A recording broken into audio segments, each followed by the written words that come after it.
Good afternoon everybody, and welcome once again to our flying field. It is a blisteringly hot day today.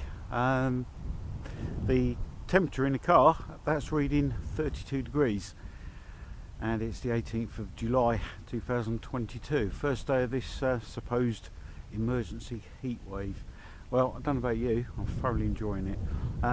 We have a southwesterly wind which is bringing all this heat up, and sometimes it gets around about up to about 15-18 miles an hour, but its mean speed roughly around about 12 miles an hour.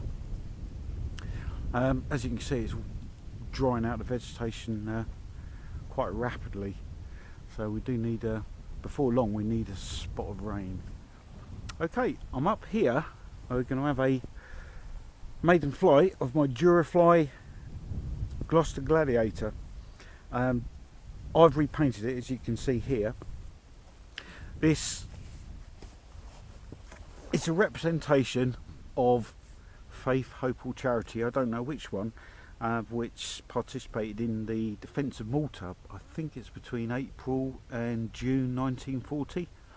Now, depending on which resource you use, the colour schemes seem to vary. You have dark sea grey, dark sea green, light sea grey, and I've done it in dark sea green, dark sea grey and light sea grey, and primarily based upon the remnants of one of the gladiators that I saw at Fort St Elmo in Valletta in Malta.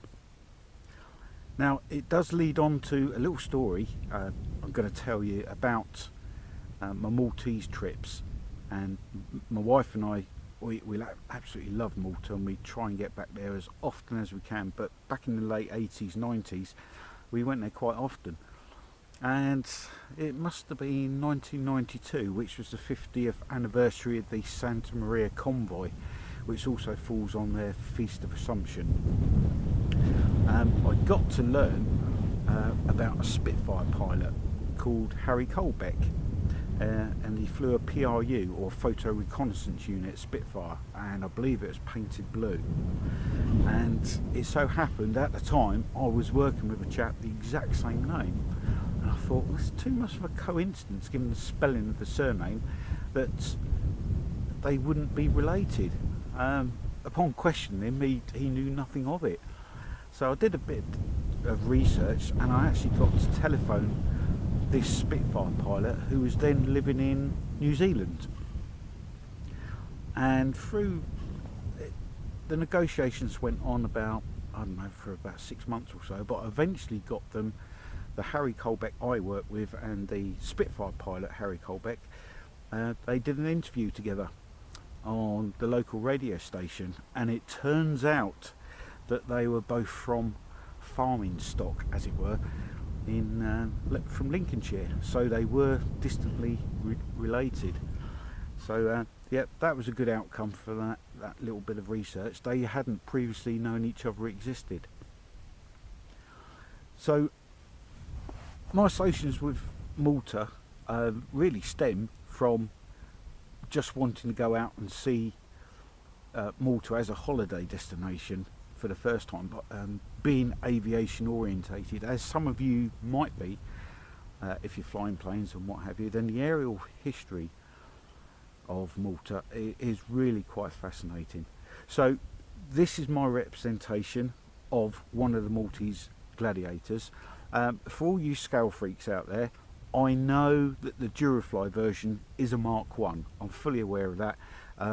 The Gloster Sea Gladiators were a different mark, so they had different equipment. This is just a representation of the Gloster Sea Gladiator.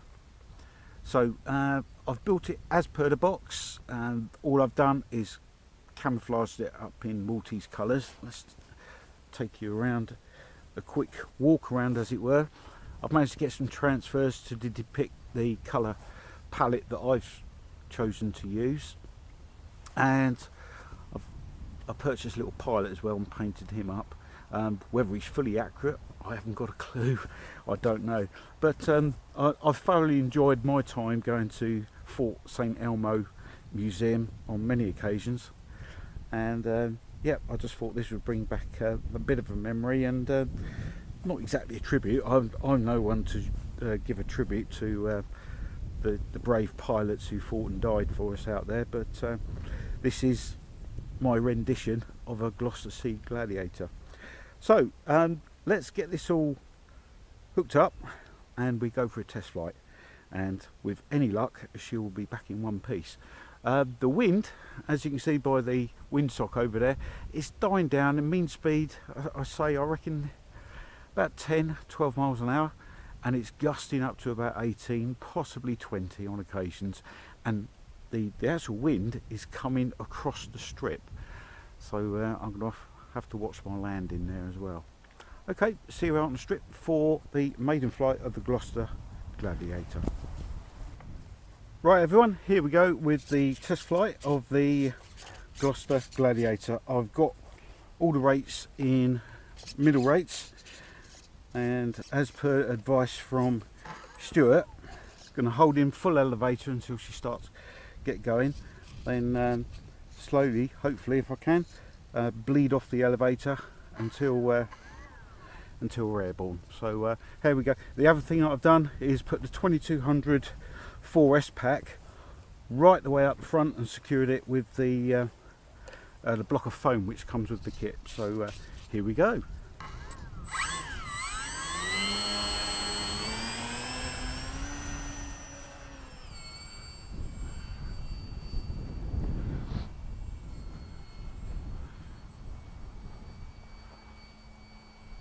Well, it is a bit blowy up there, but she doesn't look too bad at the moment.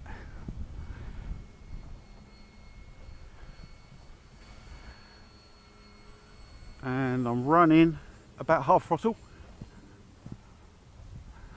and this is just a trimming flight if I need it.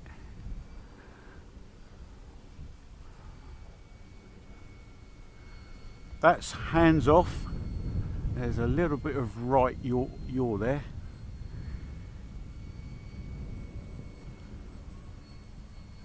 But overall, blimey, she does fly well. She does seem to fly well. Obviously she's going against the wind, wants to gain height there, so 1 minute. We'll put it on low rates on aileron.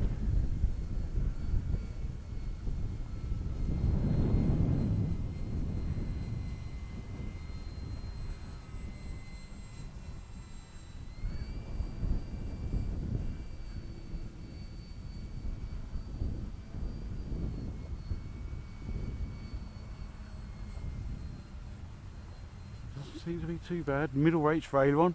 Okay, that's just a little test flight. I think I've got about a minute or so remaining, so maybe one more turn.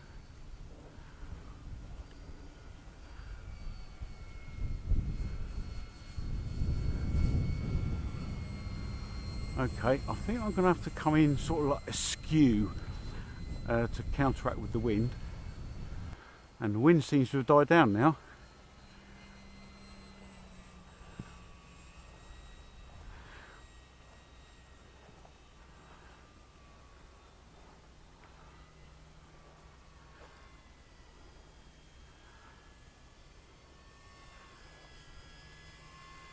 Come on.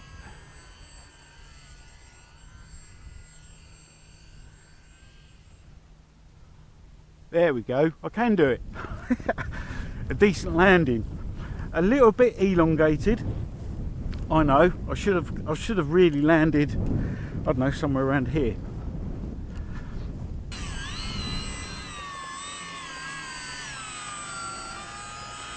Okay, so there is the maiden flight of the Gloster Gladiator, my rendition of a Gloster Sea Gladiator. I think they class it as a Mark II or Mark IIA or something like that.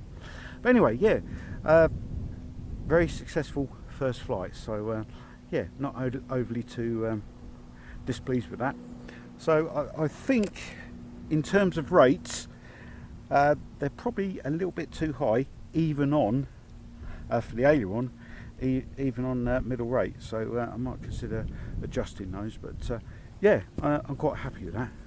Right, thanks for stopping by on the video, and we'll see you on the next one. Until then, take care and bye for now.